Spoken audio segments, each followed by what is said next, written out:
alert tonight after another letter from the so-called Zodiac Killer was delivered to local newspapers.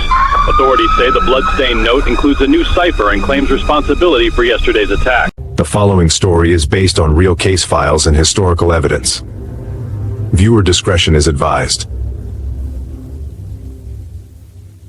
On a cold December night in 1968, the quiet town of Vallejo, California became the stage for one of America's most chilling mysteries. Two teenagers, David Faraday and Betty Lou Jensen, were gunned down on a lonely road.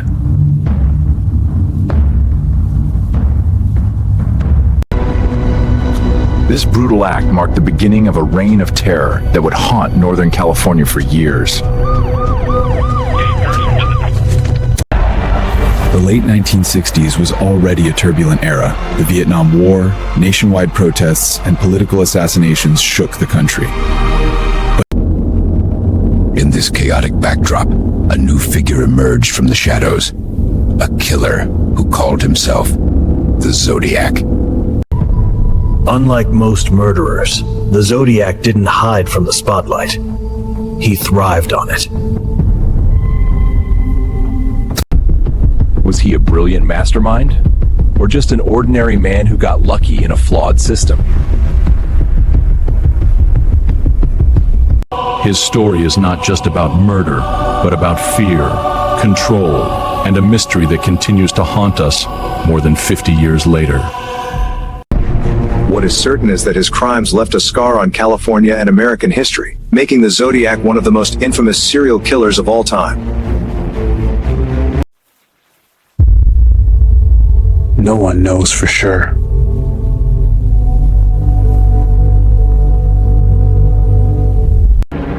Over the decades, countless suspects have been named, endless theories proposed, and books and movies made. Yet the case remains open.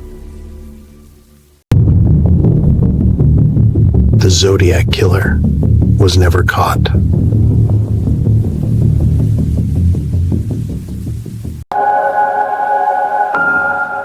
Some codes were solved, but others remain mysteries to this day. Each coded message added to the legend, and amateur sleuths joined police in trying to crack his ciphers. Newspapers struggled with a dilemma: publish his letters and give him the fame he wanted, or ignore him and risk more lives.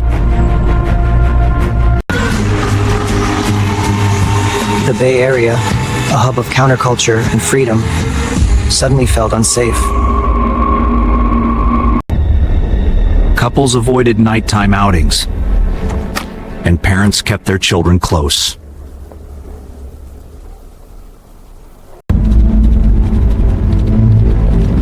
As his letters spread through newspapers, fear gripped the state. The Zodiac exploited these weaknesses, staying one step ahead while terrifying the public. Law enforcement faced immense challenges. No DNA testing, no CCTV cameras, and little coordination between departments. His attacks were unpredictable, his identity unknown, and his arrogance unmatched. Some believe he exaggerated for attention, while others suspect there could be dozens of unconfirmed victims scattered across California.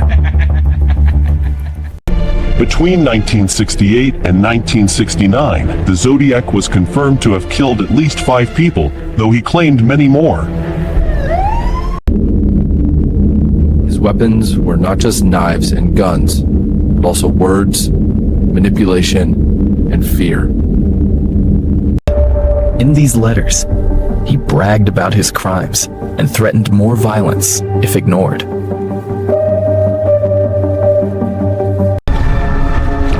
He taunted police and newspapers with letters filled with cryptograms and strange symbols, demanding his words be published. But what truly set him apart was his communication.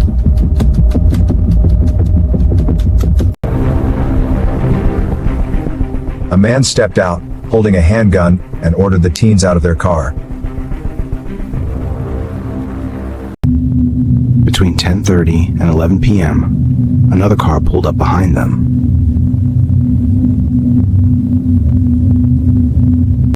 At around 10:15 p.m., the young couple parked their Rambler station wagon along a remote stretch of Lake Herman Road.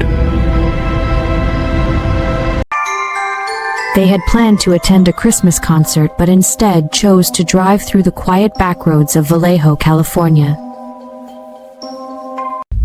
On the night of December 20th, 1968, 17-year-old David Faraday and 16-year-old Betty Lou Jensen went on their very first date. Betty Lou panicked and ran into the darkness, only for the killer to fire 5 bullets into her back.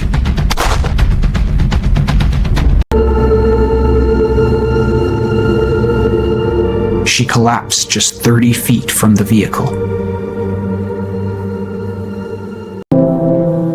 When police arrived, they discovered David's body near the car and Betty Lou's lying on the ground. With no witnesses, fingerprints, or motive, investigators initially considered it a random act or a dispute among local youths. But the trail went cold almost immediately.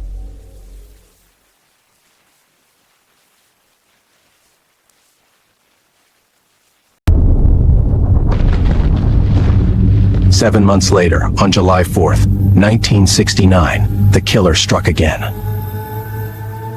That night, 22-year-old Darlene Farron and 19-year-old Michael Mageau were sitting in Darlene's brown Corvair at Blue Rock Springs Park in Vallejo. Just after midnight, another car pulled up beside them, hesitated, and drove away.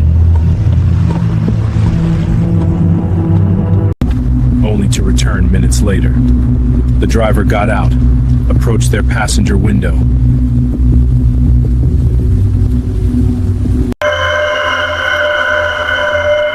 And shined a flashlight into their faces.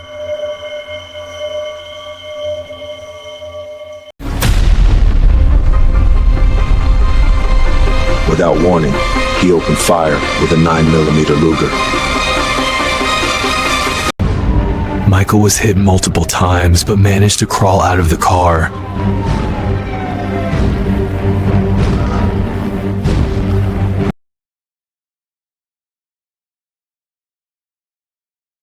Braces. Despite his injuries, Michael survived long enough to give police a description of the shooter.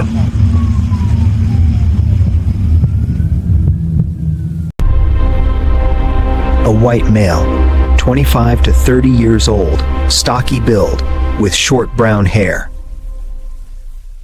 But the most chilling part of the night wasn't at the crime scene. It came from a payphone less than half a mile away.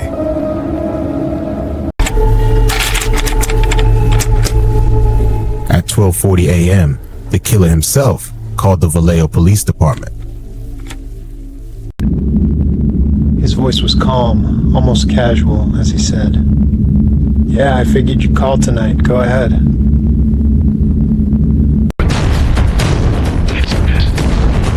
Damn, what chilling certainty, he added.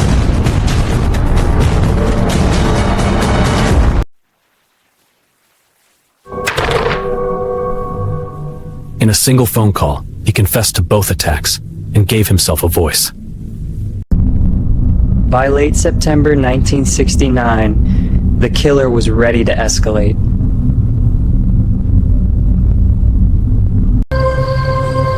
On the afternoon of September 27, 1969, college students Brian Hartnell and Cecilia Shepard were enjoying a relaxing day at Lake Berryessa near Napa, California.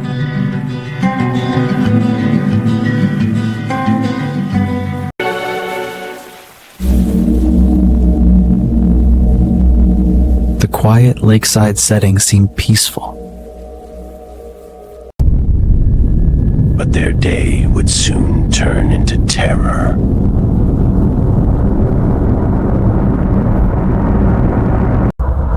It was here, in broad daylight, that the Zodiac would stage his most bizarre and haunting attack yet. An attack that revealed not just his cruelty.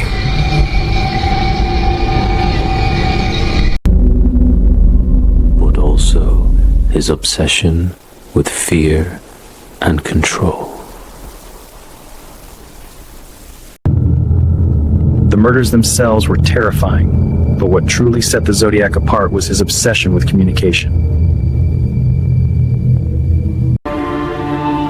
Unlike most criminals who tried to stay hidden, the Zodiac craved attention. He wanted the world to hear him, and his stage was the press. On August 1, 1969, 3 Northern California newspapers each received nearly identical letters. They opened envelopes to find confessions, cryptograms, and a chilling opening line. This is the Zodiac speaking.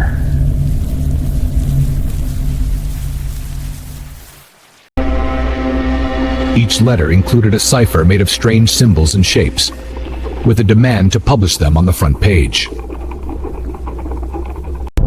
If not, he threatened to hunt at night, even describing how he might shoot children as they left a school bus. This was no longer just murder, it was psychological warfare. When the newspapers reluctantly published the letters, fear gripped the public. But within days, a high school teacher, Donald Harden, and his wife Betty cracked the cipher.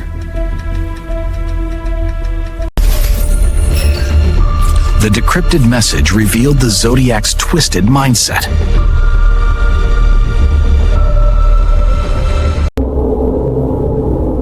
I like killing people because it is so much fun.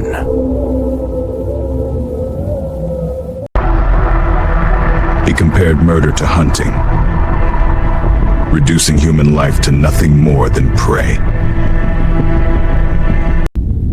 The message ended with the chilling idea that he was collecting slaves for the afterlife.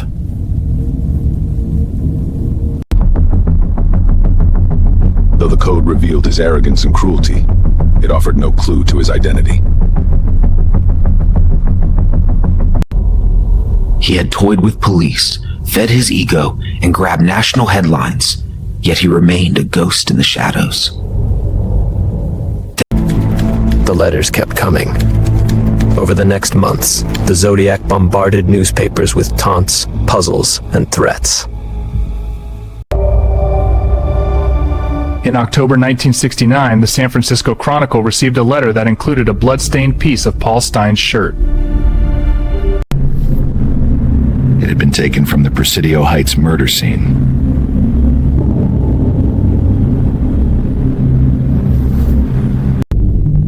This gruesome proof silenced any doubt. The letter writer was indeed the Zodiac Killer. Panic spread across the Bay Area. Schools debated closing, parents kept their children indoors.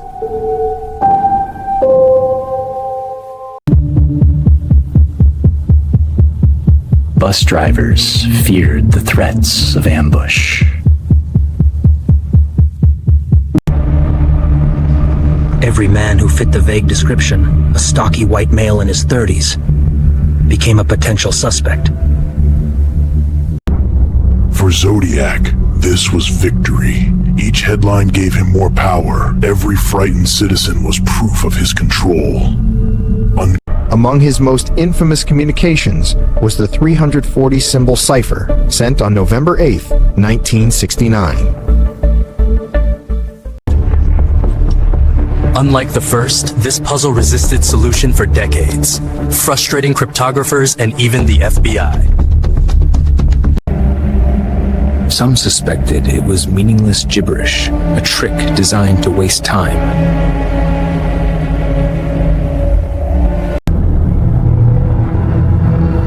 Others believed it contained his true identity.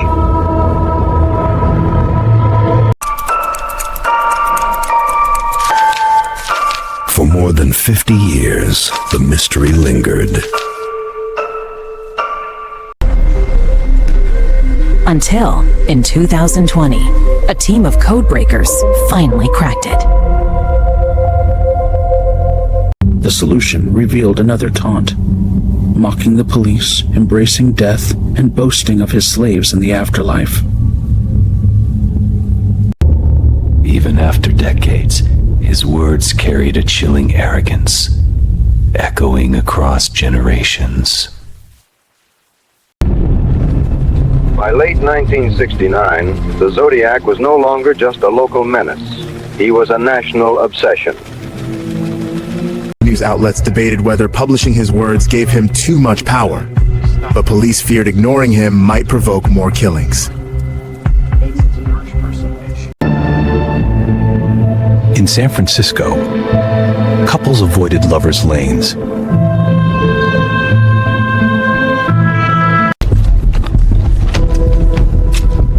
Gun sales spiked as fear gripped the city.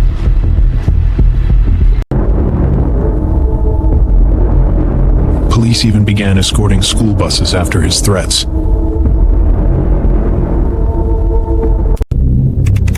The Zodiac's persona grew larger than life. His symbol, his riddles, his arrogance. But behind the puzzles and letters, police had no solid evidence. He remained untouchable, a faceless killer controlling the narrative through fear. By the end of 1969, one question loomed above all. Who was the Zodiac Killer? And answering it would prove far more difficult than anyone imagined. By the early 1970s, the Zodiac case had exploded into one of the largest manhunts in American history. Multiple police departments, the FBI, and even amateur sleuths were desperately involved. Yet the killer always seemed one step ahead.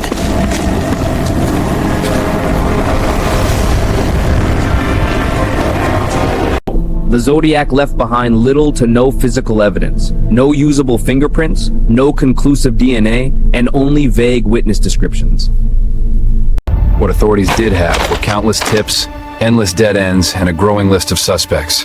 Every line they drew led to another question, another folder on the pile, and the clock kept. All while the killer continued sending taunting letters and cryptic ciphers that fueled public panic and media obsession. The most famous suspect was Arthur Lee Allen, a former schoolteacher from Vallejo with a troubling past. He owned a Zodiac brand wristwatch marked with the same crosshair symbol used by the killer.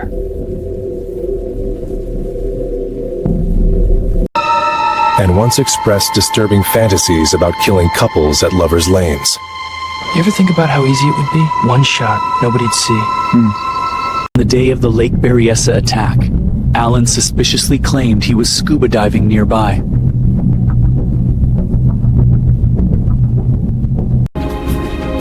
Though his background and behavior alarmed investigators, his handwriting and fingerprints did not match Zodiac's letters.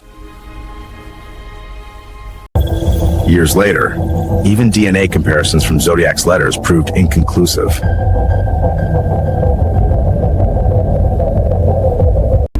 Still, many officers remained convinced Arthur Lee Allen was the Zodiac. Yet, no hard evidence ever proved it.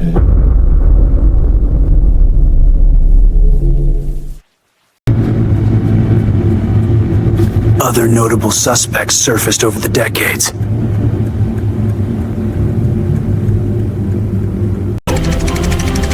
Rick Marshall, a film projectionist obsessed with cryptography, drew police interest but lacked physical ties to the crimes. Lawrence Kane, a Navy veteran with brain damage and a history of stalking women. He lived near several victims and resembled witness descriptions.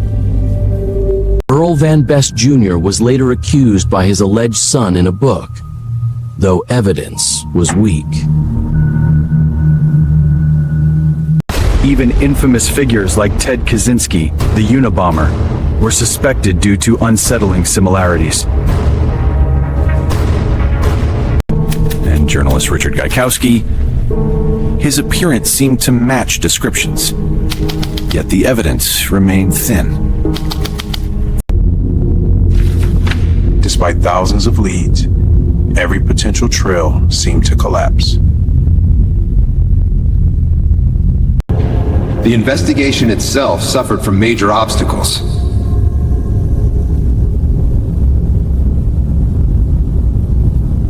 You sat on those reports for weeks. Because your office never sent us the ballistics in time. We didn't even know you had matching casings until this morning. Murders spread across multiple jurisdictions, where poor communication often let the After the Blue Rock Springs attack, delays in relaying his phone call hindered the search. Hello? And in Paul Stein's murder, a dispatcher's error describing the suspect as black instead of white allowed officers to unknowingly let him walk past. Meanwhile, the media amplified his power, publishing his letters and ciphers that kept the public in fear. Communities lived in constant fear, haunted by his words and threats. Investigators chased thousands of tips.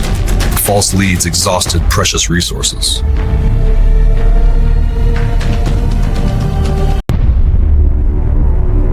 While the killer reveled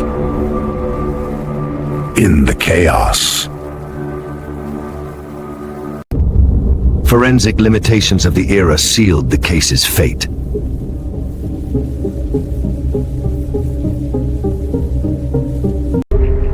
In the 1960s and 70s, authorities relied on fingerprints, handwriting analysis, and eyewitness reports. All unreliable compared to the power of modern DNA technology.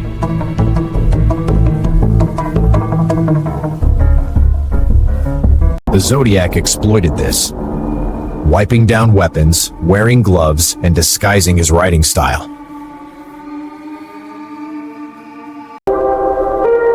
By the mid-70s, the letters slowed, the killing stopped, and the case went cold. The combination of scattered jurisdictions, lack of evidence, overwhelming suspects, media frenzy, and limited technology made him nearly impossible to catch. Still, no arrests have been made. Police say leads are thin, and the public is urged to remain vigilant. By the late 1970s, public interest had faded. But the mystery endured, ensuring the Zodiac's legend lived on long after his crimes had ended. The Zodiac Killer did not just terrorize California in the late 1960s and early 1970s. He created a mystery that has endured for over 5 decades. His confirmed attacks ended long ago. But the cultural impact of his crimes still echoes in books, films, documentaries, podcasts, and endless online debates. Unlike most serial killers remembered for their body count, the Zodiac gripped an entire generation with psychological fear. His mocking letters, cryptic puzzles, and bold threats created the image of a killer who was not merely murdering.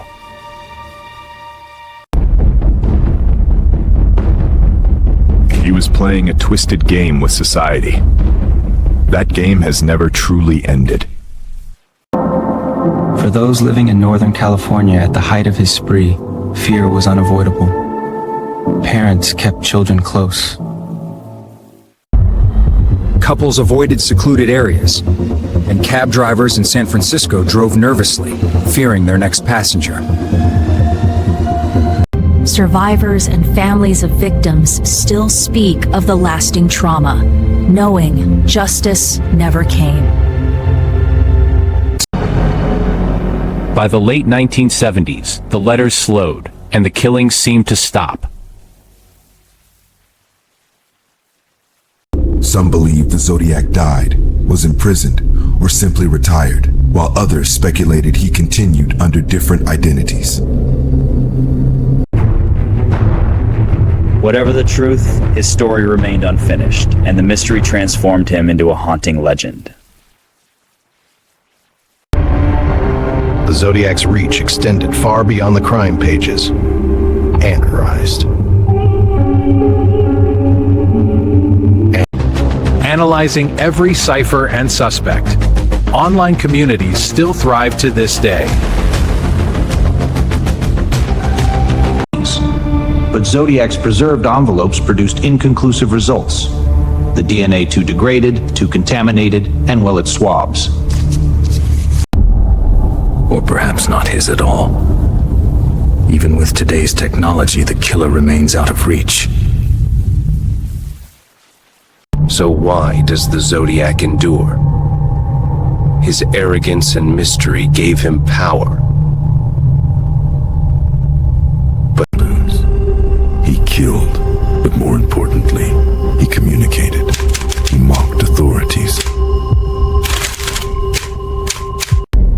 He terrified a region with just a few letters and left behind unanswered questions. Investigators still debate whether Arthur Lee Allen or someone more obscure was the real Zodiac, yet without proof, the case remains open. More than 50 years later, his shadow still looms as a reminder that words can be as deadly as bullets. The Zodiac changed the way America viewed crime. He didn't need dozens of victims to terrify millions. All he needed was fear. This file is closed, but some questions will never be answered.